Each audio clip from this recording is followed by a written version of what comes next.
ಪರಮೇಶ್ವರ್ ಒಡೆತನದ ಶಿಕ್ಷಣ ಸಂಸ್ಥೆ ಮೇಲೆ ಇಡಿ ದಾಳಿಯ ಬಗ್ಗೆ ಪರಮೇಶ್ವರ್ ಮೊದಲ ಪ್ರತಿಕ್ರಿಯೆ ಕೊಟ್ಟಿದ್ದಾರೆ.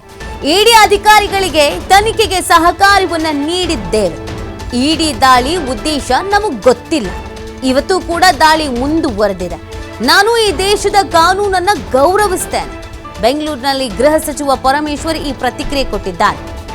ಎಲ್ಲರಿಗೂ ಕಾನೂನು ಒಂದೇ, ಕಾನೂನನ್ನ ಗೌರವಿಸ್ತೇನೆ. ಇಡಿ ಅಧಿಕಾರಿಗಳಿಗೆ ನಮ್ಮ ಸಂಸ್ಥೆ ಸಹಕಾರ ನೀಡ್ತಾ ಇದೆ. ಅಕೌಂಟ್ಸು ದಾಖಲೆಗಳನ್ನ ಇಡಿ ಅಧಿಕಾರಿಗಳು ಕೇಳಿದ್ದಾರೆ.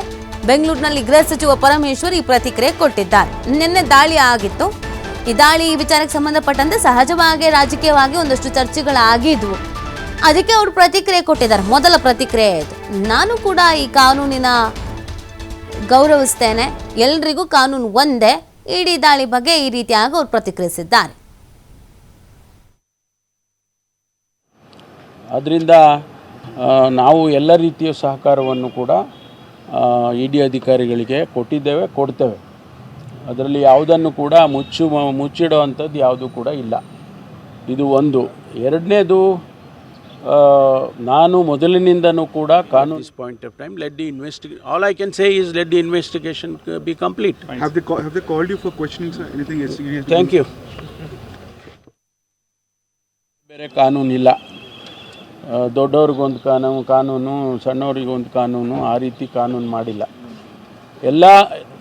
ಎಲ್ಲರಿಗೂ ಕೂಡ ಕಾನೂನು ಒಂದೇ. ಆ ಕಾನೂನನ್ನು ಗೌರವಿಸ್ತಕ್ಕಂಥವನು ನಾನು. ಆದ್ದರಿಂದ ಯಾವುದೇ ರೀತಿಯ ಸಂದರ್ಭದಲ್ಲೂ ಕೂಡ ಕಾನೂನನ್ನು ನಾನು ಗೌರವಿಸ್ತೇನೆ ಮತ್ತು ಎಲ್ಲ ರೀತಿಯ ಸಹಕಾರವನ್ನು ಕೂಡ ನಮ್ಮ ಸಂಸ್ಥೆ ಮಾಡುತ್ತೆ. ಯಾಕೆಂದರೆ ಇದು ಸಂಸ್ಥೆ ವಿಚಾರ ಆಗಿರೋದ್ರಿಂದ, ಇದು ನಾನು ಒಬ್ಬ ಇಂಡಿವಿಜುವಲ್ ಅಲ್ಲ, ಇದು ಸಂಸ್ಥೆ ವಿಚಾರ ಆಗಿರೋದ್ರಿಂದ ಸಂಸ್ಥೆ ಎಲ್ಲ ಸಹಕಾರವನ್ನು ಕೂಡ ನಾವು ಕೊಡ್ತೇವೆ. ಮುಂದೆ ಅವರು ಏನು ನಮಗೆ ಪ್ರಶ್ನೆಗಳು ಕೇಳ್ತಾರೆ ಅಥವಾ ನಮಗೆ ಏನು ಮ್ಯಾಂಡೇಟ್ ಕೊಡ್ತಾರೆ ಅದೆಲ್ಲದಕ್ಕೂ ಕೂಡ ನಾವು ಸಹಕರಿಸ್ತೇವೆ. ಇಷ್ಟು ವಿಚಾರಗಳನ್ನು ನಾನು ತಮಗೆ ತಿಳಿಸ್ತೇನೆ. ಅಲ್ಲ, ನಮಗೇನು ಯಾವುದು ಕೂಡ ಇನ್ವೆಸ್ಟಿಗೇಷನ್ ನಡೀತಾ ಇದೆ. ಇನ್ವೆಸ್ಟಿಗೇಷನ್ ಅದರಿಂದ ನಾವು ಎಲ್ಲ ರೀತಿಯ ಸಹಕಾರವನ್ನು ಕೂಡ ಇಡಿ ಅಧಿಕಾರಿಗಳಿಗೆ ಕೊಡ್ತೇವೆ. ಅದರಲ್ಲಿ ಯಾವುದನ್ನು ಕೂಡ ಮುಚ್ಚಿಡುವಂಥದ್ದು ಯಾವುದೂ ಕೂಡ ಇಲ್ಲ. ಇದು ಒಂದು. ಎರಡನೇದು, ನಾನು ಮೊದಲಿನಿಂದನೂ ಕೂಡ ಕಾನೂನಿಗೆ ಗೌರವ ಕೊಟ್ಟುಕೊಂಡು ಬಂದಿರೋನು. ಕಾನೂನಿಗೆ, ಈ ದೇಶದ ಕಾನೂನು ಎಲ್ಲರಿಗೂ ಒಂದೇ ಕಾನೂನು. ಬೇರೆಯವರಿಗೆ ಬೇರೆ ಕಾನೂನಿಲ್ಲ. ದೊಡ್ಡವ್ರಿಗೊಂದು ಕಾನೂನು, ಸಣ್ಣವರಿಗೊಂದು ಕಾನೂನು, ಆ ರೀತಿ ಕಾನೂನು ಮಾಡಿಲ್ಲ. ಎಲ್ಲರಿಗೂ ಕೂಡ ಕಾನೂನು ಒಂದೇ. ಆ ಕಾನೂನನ್ನು ಗೌರವಿಸ್ತಕ್ಕಂಥವನು ನಾನು. ಆದ್ದರಿಂದ ಯಾವುದೇ ರೀತಿಯ ಸಂದರ್ಭದಲ್ಲೂ ಕೂಡ ಕಾನೂನನ್ನು ನಾನು ಗೌರವಿಸ್ತೇನೆ ಮತ್ತು ಎಲ್ಲ ರೀತಿಯ ಸಹಕಾರವನ್ನು ಕೂಡ ನಮ್ಮ ಸಂಸ್ಥೆ ಮಾಡುತ್ತೆ. ಯಾಕೆಂದರೆ ಇದು ಸಂಸ್ಥೆ ವಿಚಾರ ಆಗಿರೋದ್ರಿಂದ, ಇದು ನಾನು ಒಬ್ಬ ಇಂಡಿವಿಜುವಲ್ ಅಲ್ಲ, ಇದು ಸಂಸ್ಥೆ ವಿಚಾರ ಆಗಿರೋದ್ರಿಂದ ಸಂಸ್ಥೆ ಎಲ್ಲ ಸಹಕಾರವನ್ನು ಕೂಡ ನಾವು ಕೊಡ್ತೇವೆ. ಮುಂದೆ ಅವರು ಏನು ನಮಗೆ ಪ್ರಶ್ನೆಗಳು ಕೇಳ್ತಾರೆ ಅಥವಾ ನಮಗೆ ಏನು ಮ್ಯಾಂಡೇಟ್ ಕೊಡ್ತಾರೆ ಅದೆಲ್ಲದಕ್ಕೂ ಕೂಡ ನಾವು ಸಹಕರಿಸ್ತೇವೆ. ಇಷ್ಟು ವಿಚಾರಗಳನ್ನು ನಾನು ತಮಗೆ ತಿಳಿಸ್ತೇನೆ. ಅಲ್ಲ, ನಮಗೇನು ಯಾವುದು ಕೂಡ ಇನ್ವೆಸ್ಟಿಗೇಷನ್ ನಡೀತಾ ಇದೆ. ಇನ್ವೆಸ್ಟಿಗೇಷನ್ನಲ್ಲಿ ಏನು ಅಂತಿಮವಾಗಿ ಬರುತ್ತೆ ಅದೇ ತಾನೇ ಮುಖ್ಯ. ಅಲ್ಲಿವರೆಗೂ ಸ್ಪೆಕ್ಯುಲೇಷನ್ ಮಾಡೋದಕ್ಕಿಂತ ರಿಪೋರ್ಟ್ ಬಂದಾಗ ಮಾಡಿದರೆ ಭಾಳ ಒಳ್ಳೆಯದು ಅಂತ ನನಗನ್ಸುತ್ತೆ. ಅಲ್ಲ, ಅವ್ರು ಮಾಡಲಿ, ಏನು ಬೇಕಾದರೂ ಅವರು ಪರಿಶೀಲನೆ ಮಾಡಲಿ. ನಾನು ಹೇಳಿದ್ನಲ್ಲ, ನಾವು ಎಲ್ಲ ರೀತಿಯ ಸಹಕಾರವನ್ನು ಕೊಡ್ತೀವಿ. ನನಗೂ ಕೂಡ ಅವರು ಸಂಸ್ಥೆಗೆ ಕೊಡಬೇಕಲ್ಲ. ಅದಾಗಿದ ಮೇಲೆ ತಿಳಿಸೋಣ. ಅಲ್ಲಿ ತನಕ ನಾವು ಯಾವುದನ್ನು ಕೂಡ ರಿಯಾಕ್ಟ್ ಮಾಡೋಕ್ಕೆ ಹೋಗೋದಿಲ್ಲ. ಆದರೆ ನೋಡಿ, ಇಡಿ ದಾಳಿ ಬಗ್ಗೆ ಪರಮೇಶ್ವರ್ ಅವರು ಈ ರೀತಿಯಾಗಿ ಪ್ರತಿಕ್ರಿಯೆ ಕೊಟ್ಟಿದ್ದು, ಯಾವುದೇ ಥರದ ತನಿಖೆ ಆದ್ರೂ ಆ ತನಿಖೆಗೆ ನಾನು ಸಹಕಾರ ಕೊಡ್ತೀನಿ. ನಾನು ಹೇಳಿದ್ದೀನಿ, ಕಾನೂನು ಎಲ್ರಿಗೂ ಒಂದೇ, ದೊಡ್ಡವರಿಗೊಂದು, ಸಣ್ಣವರಿಗೊಂದು, ಅವರಿಗೊಂದು, ಇವರಿಗೊಂದು ಅಂತ ಏನಿಲ್ಲ. ಹೇಗೆ ಬೇಕಾದರೂ ತನಿಖೆನ ಮಾಡಲಿ. ಯಾಕೆ ಇಡಿ ದಾಳಿ ಆಗಿದೆ ಅನ್ನೋದ್ರ ಬಗ್ಗೆ ಮಾಹಿತಿ ಇಲ್ಲ. ಅಂದರೆ ಯಾವ ಉದ್ದೇಶದಿಂದ, ಯಾವ ಕಾರಣದಿಂದ ಇಡಿ ದಾಳಿ ಆಗಿದೆ ಅನ್ನೋದ್ರ ಬಗ್ಗೆ ಮಾಹಿತಿ ಇಲ್ಲ. ಬಟ್ ಅವರೊಂದಷ್ಟು ಡಾಕ್ಯುಮೆಂಟ್ಸನ್ನು ಕೇಳಿದ್ರು, ಅದು ಅಕೌಂಟ್ ವಿಚಾರಕ್ಕೆ ಸಂಬಂಧಪಟ್ಟಂತೆ ಎಲ್ಲವನ್ನೂ ಕೂಡ ಕೊಡೋದಕ್ಕೆ ಹೇಳಿದ್ದೀವಿ. ಸೊ ಸಹಕಾರ ಯಾವ ರೀತಿಯಾಗಿ ನೀಡಬೇಕು ಅಧಿಕಾರಿಗಳಿಗೆ, ಆ ಥರ ಸಹಕಾರವನ್ನು ನೀಡಿದ್ದೀವಿ. ಈಗಲೇ ಏನು ಹೇಳೋದಕ್ಕಾಗಲ್ಲ. ಸೊ ತನಿಖೆ ಮಾಡುವಂಥದ್ದು ಅಥವಾ ಏನಿದೆ ಅದು ಪೂರ್ಣ ಪ್ರಮಾಣದಲ್ಲಿ ಆಗಬೇಕಾಗತ್ತೆ. ನನ್ನ ಕಡೆಯಿಂದ ಅಂತೂ ಯಾವುದೇ ರೀತಿಯಾದಂಥ ಸಮಸ್ಯೆ ಇಲ್ಲ. ಇಡಿ ಅಧಿಕಾರಿಗಳಿಗೆ ತನಿಖೆಗೆ ನಾವು ಸಂಪೂರ್ಣವಾದಂಥ ಸಹಕಾರವನ್ನು ನೀಡಿದ್ದೀವಿ ಅನ್ನೋದನ್ನು ಇದೇ ಸಂದರ್ಭದಲ್ಲಿ ಹೇಳಿದ್ದಾರೆ. ನೋಡಿ, ಈ ರೀತಿಯಾಗಿ ರಾಜಕೀಯ ನಾಯಕರ ಮನೆ ಮೇಲೆ, ಕಚೇರಿ ಮೇಲೆ ಇಡಿ ದಾಳಿ ಆದಾಗ ಸಹಜವಾಗಿ ಒಂದೊಂದು ಗಂಭೀರವಾದಂಥ ಆರೋಪ, ಟಾರ್ಗೆಟ್ ಮಾಡಿದ್ದಾರೆ, ರಾಜಕೀಯ ಮಾಡ್ತಾ ಇದ್ದಾರೆ, ಇದೊಂದು ಷಡ್ಯಂತ್ರ, ಹಾಗೆ ಹೀಗೆ ಅಂತ. ಬಟ್ ಪರಮೇಶ್ವರ್ ಅವರು ಅದು ಯಾವುದ್ರ ಬಗ್ಗೆನೂ ಹೇಳ್ತಾ ಇಲ್ಲ. ಇಡಿ ಅಧಿಕಾರಿಗಳು ದಾಳಿ ಮಾಡಿದ್ದಾರೆ ಹೌದು, ಬಟ್ ಯಾವ ಉದ್ದೇಶದಿಂದ ದಾಳಿ ಆಗಿದೆ ಅನ್ನೋದು ಇಲ್ಲಿವರೆಗೂ ನಮಗೆ ಗೊತ್ತಿಲ್ಲ ಅನ್ನೋದನ್ನು ಕೂಡ ಅವರು ಹೇಳ್ತಾ ಇದ್ದಾರೆ. ಇವತ್ತು ಕೂಡ ದಾಳಿ ಮುಂದುವರೆದಿದೆ ಅನ್ನೋದನ್ನು ಸಹ ಹೇಳ್ತಾ ಇದ್ದಾರೆ.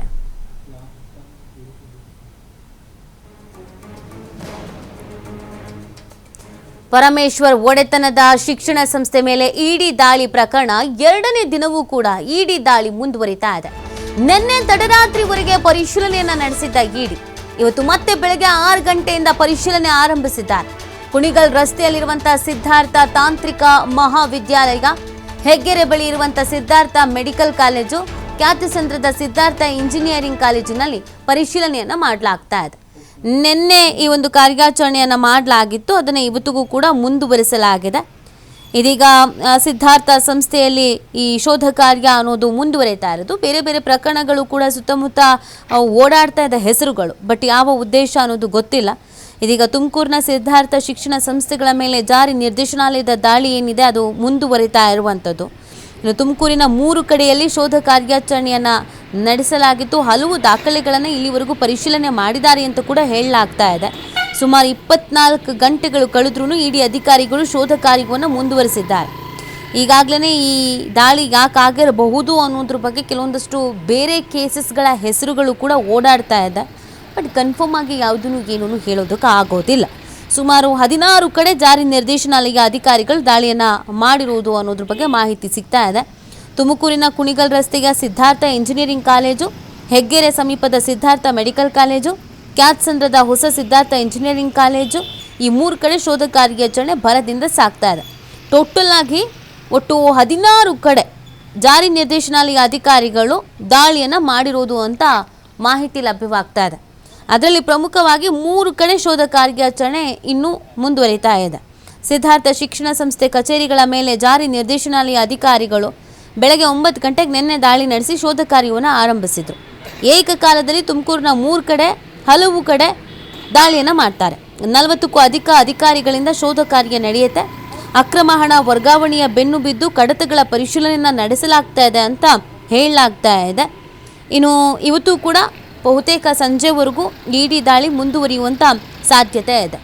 ನೋಡಿ, 2019ರಲ್ಲಿಯೂ ಕೂಡ ಇದೇ ಸಿದ್ಧಾರ್ಥ ಶಿಕ್ಷಣ ಸಂಸ್ಥೆ ಮೇಲೆ IT ದಾಳಿ ನಡೆದಿತ್ತು. ಆಗ ವೈದ್ಯಕೀಯ ಸೀಟು ಅಕ್ರಮ ಹಂಚಿಕೆ ಆರೋಪ ಸಂಬಂಧ IT ದಾಳಿ ನಡೆದಿತ್ತು. ಇದೀಗ ಹಣಕಾಸು ವಿಚಾರಕ್ಕೆ ಸಂಬಂಧಪಟ್ಟಂತೆ ದಾಳಿ ಅಂತ ಹೇಳಲಾಗ್ತಾ ಇದೆ. ಬಟ್ ಅಧಿಕೃತವಾಗಿ ಅದ್ರ ಬಗ್ಗೆ ಮಾಹಿತಿ ಸಿಗಬೇಕಾಗತ್ತೆ. 2019ರಲ್ಲಿ ಈ ಸೀಟು ವಿಚಾರಕ್ಕೆ ಸಂಬಂಧಪಟ್ಟಂತೆಗೆ ಆಗಿತ್ತು. ಬಟ್ ಈಗ ಹಣಕಾಸು ವಿಚಾರಕ್ಕೆ ಅಂತ ಹೇಳಲಾಗ್ತಾ ಇದೆ. ಪರಮೇಶ್ವರ್ ಒಡೆತನದ ಶಿಕ್ಷಣ ಸಂಸ್ಥೆ ಮೇಲೆ ಇಡಿ ದಾಳಿ ಪ್ರಕರಣ ಇವತ್ತು ಶಿಕ್ಷಣ ಸಂಸ್ಥೆಗಳ ಚೀಫ್ ಅಕೌಂಟೆಂಟ್ರಿಂದ ಮಾಹಿತಿ ಸಂಗ್ರಹಿಸಲಾಗುತ್ತೆ. ಸಿದ್ಧಾರ್ಥ ಶಿಕ್ಷಣ ಸಂಸ್ಥೆಗಳ ಚೀಫ್ ಅಕೌಂಟೆಂಟ್ರಿಂದ ಮಾಹಿತಿಯನ್ನು ಸಂಗ್ರಹಿಸಲಿದ್ದಾರೆ. ಚೀಫ್ ಅಕೌಂಟೆಂಟ್ ಸತೀಶ್ ಚಂದ್ರ ಬಾಬು ಬಳಿ ಮಾಹಿತಿ ಸಂಗ್ರಹಿಸಲಾಗುತ್ತೆ. ನಿನ್ನೆ ಮಗಳ ಮದುವೆ ಹಿನ್ನೆಲೆಯಲ್ಲಿ ಸತೀಶ್ ವಿಚಾರಣೆ ಸಾಧ್ಯ ಆಗಿರಲಿಲ್ಲ. ಇವತ್ತು ಕಚೇರಿಗೆ ಆಗಮಿಸೋಕೆ ಸೂಚಿಸಿದ್ದಾರೆ ಇಡಿ ಅಧಿಕಾರಿಗಳು. ನಿನ್ನೆ ಅವ್ರ ಮಗಳ ಮದುವೆ ಇತ್ತು ಅಂತ ವಿಚಾರಣೆ ಮಾಡೋದಕ್ಕಾಗಿರಲಿಲ್ಲ. ಆ ಕಾರಣಕ್ಕಾಗಿ ಇವತ್ತು ವಿಚಾರಣೆಗೆ ಹಾಜರಾಗಬೇಕು ಅಂತ ಸೂಚನೆಯನ್ನು ಕೊಟ್ಟಿದ್ರು. ಆಲ್ರೆಡಿ ಈಗ ವಿಚಾರಣೆಗೆ ಹಾಜರಾಗಬೇಕಾಗತ್ತೆ. ಇವರು ಶಿಕ್ಷಣ ಸಂಸ್ಥೆಯ ಚೀಫ್ ಅಕೌಂಟೆಂಟ್ ಆಗಿ ಕೆಲಸ ಮಾಡ್ತಾ ಇದ್ದಾರೆ. ಸಿದ್ಧಾರ್ಥ ಶಿಕ್ಷಣ ಸಂಸ್ಥೆಯಲ್ಲಿ ಇವರು ಕೆಲಸ ಮಾಡ್ತಾ ಇರೋದು ಸತೀಶ್ ಚಂದ್ರ ಬಾಬು. ನಿನ್ನೆನೇ ಇವರನ್ನು ವಿಚಾರಣೆಗೆ ಒಳಪಡಿಸಬೇಕಾಗಿತ್ತು, ಒಂದಷ್ಟು ದಾಖಲೆಗಳು ಮಾಹಿತಿಗಳನ್ನು ಕೇಳಬೇಕಾಗಿತ್ತು. ನಿನ್ನೆ ಅವರ ಮಗಳ ಮದುವೆ ಇತ್ತು, ಮುಂಚಿತವಾಗಿ ನಿಶ್ಚಯ ಆಗಿರುತ್ತೆ, ಅದೊಂದು ಫ್ಯಾಮಿಲಿ ಕಾರ್ಯಕ್ರಮವಾಗಿರೋದ್ರಿಂದ ಸೊ ಡಿಸ್ಟರ್ಬ್ ಮಾಡೋದು ಬೇಡ ಅನ್ನುವಂಥ ಕಾರಣಕ್ಕಾಗಿ ನಿನ್ನೆ ವಿಚಾರಣೆ ಆಗಿರಲಿಲ್ಲ. ಬಟ್ ನೋಟಿಸ್ ಇಶ್ಯೂ ಮಾಡಿದರು, ನಾಳೆ ವಿಚಾರಣೆಗೆ ಹಾಜರಾಗಬೇಕು ಅನ್ನುವಂಥ ಸೂಚನೆಯನ್ನು ಕೊಟ್ಟಿದ್ರು. ಅದರಂತೆಯೇ ಇವತ್ತವರು ವಿಚಾರಣೆಗೆ ಹಾಜರಾಗ್ತಾರೆ. ಚೀಫ್ ಅಕೌಂಟೆಂಟ್ ಇವರ ಬಳಿ ಏನೇನು ಮಾಹಿತಿ ಕೇಳ್ತಾರೆ, ದಾಖಲೆಗಳನ್ನು ಕೇಳ್ತಾರೆ, ಯಾವ್ಯಾವ ದಾಖಲೆಗಳನ್ನು ತೋರಿಸಿ ಮಾಹಿತಿ ಪಡ್ಕೊಳ್ತಾರೆ, ಅವ್ರಿಗೇನೇನು ಉತ್ತರ ಕೊಡ್ತಾರೆ ಅದು ಕೂಡ ಬಹಳ ಮುಖ್ಯ ಆಗುತ್ತೆ. ಒಟ್ಟಿನಲ್ಲಿ ನಿನ್ನೆ ಬೆಳಗ್ಗೆ 9 ಗಂಟೆಯಿಂದ ಈಗಲವರೆಗೂ ಕೂಡ ಈ ದಾಳಿ ಅನ್ನೋದು ಮುಂದುವರಿತಾ ಇರೋದು. ಇವತ್ತು ಸಂಜೆವರೆಗೂ ದಾಳಿ ನಡೆಯಬಹುದಾದ ಸಾಧ್ಯತೆ ಇದೆ ಅನ್ನೋದನ್ನು ಹೇಳಲಾಗ್ತಾ ಇದೆ. ಈಗಾಗಲೇ ಕೆಲವು ಮಹತ್ವದ ದಾಖಲೆಗಳನ್ನು ವಶಕ್ಕೆ ಪಡ್ಕೊಂಡಿದ್ದಾರೆ ಅನ್ನೋದ್ರ ಬಗ್ಗೆ ಮಾಹಿತಿ ಇದೆ. ಅದೆಲ್ಲದ್ರ ಬಗ್ಗೆ ಡೀಟೇಲ್ ನೋಡ್ತಾರೆ, ಏನಿದೆ ಏನು ಎತ್ತ ಅಂತ. ಯಾಕಂದರೆ ಇಲ್ಲಿವರೆಗೂ ಒಂದು ಕ್ಲಾರಿಟಿ ಅನ್ನೋದು ಸಿಕ್ಕಿಲ್ಲ, ಯಾವ ಉದ್ದೇಶದಿಂದ ಈ ಒಂದು ದಾಳಿಯನ್ನು ಮಾಡಲಾಗಿದೆ ಅನ್ನೋದು. ಸಾಮಾನ್ಯವಾಗಿ ಇಡಿ ದಾಳಿ ಆಗುವಾಗ ಕಂಪ್ಲೇಂಟ್ಸ್ಗಳು ರೇಸ್ ಆಗಿರುತ್ತೆ, ಅಥವಾ ಯಾವುದಾದ್ರೂ ಒಂದು ಅಕ್ರಮ ಹಗರಣ ಈ ಥರದ ವಿಚಾರಗಳಲ್ಲಿ ಹೆಸರು ಕೇಳಿ ಬಂದಿರುತ್ತೆ. ಬಟ್ ಇಲ್ಲಿ ಏನು ಅನ್ನೋದ್ರ ಬಗ್ಗೆ ಕ್ಲಾರಿಟಿ ಇಲ್ಲ.